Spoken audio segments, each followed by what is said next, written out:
Welcome back to the Vision High School Sports Beat. I'm Dave Yates. Time now for the High School Notebook, brought to you by Dunkin' Donuts. America runs on Dunkin'. And as always, we are joined by Paul Gotham from PickinSplinters.com. Paul, let's talk a little bit about what's on the website. Well, we're getting back into full gear here. We're back into the new year. We'll have a full slate of games Friday night for boys basketball. We'll have all the coverage for that. Standings, stats, local scoring leaders, all that you can find on Pickin Splinters, along with Matt Trable's Trabs Gabs and Kevin and Clubs. You're covering the Amherst and RIT hockey for us. Plenty for people to come over and read on the site. All right, Paul, let's talk a little bit about some milestones that have happened recently around the area. It's amazing. In the matter of 24 hours, we have Miles Brown, speaking of milestones, Miles Brown at Northstar becomes Section 5's all-time leader in points. And Adam Enders, in that same 24 hours period, crosses the 2,000-point mark. All that in one period of time. You know, you have the same time Taj Hill has another 30-point night. The young man in 5 games has 4 games, 30 points or above. He gets Division I scholarship offer from St. Bonaventure. Monmouth University is in watching Miles Brown play in Geneva. It's all. I remember a couple years ago, people were thinking when Isaiah Stewart and Janathan Williams decided to go to prep school, people were thinking, oh boy, it's gonna really hurt the local talent. Well, guess what?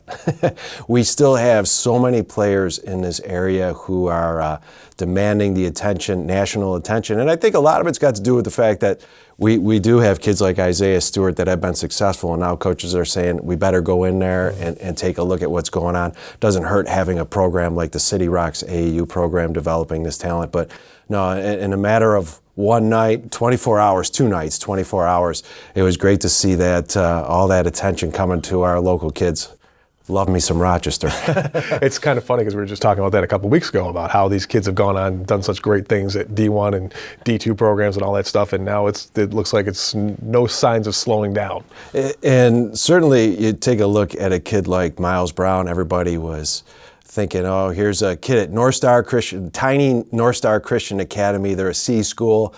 Can he really be that good? And he's doing this now against AA Orchard Park, AA Corning, doing it against A schools, Leadership Academy, and he's certainly proving the doubters wrong. Let's talk now about what might be the class of the classes, the AA in basketball right now. Certainly, I've spent a lot of time talking about Class A2 and A1, but we're going into the new year. You've got Hilton is 5-0.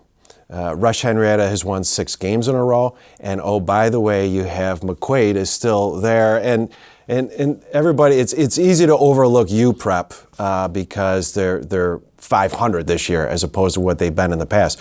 But UPrep has also played Janesville DeWitt out of Syracuse. They played Park School out of Buffalo. They really have had a tough schedule, so you can't forget about that team. So really, AA is going to be just as competitive and all that, and I haven't mentioned Scott Fitch and Fairport. So that's a mistake right there to overlook them.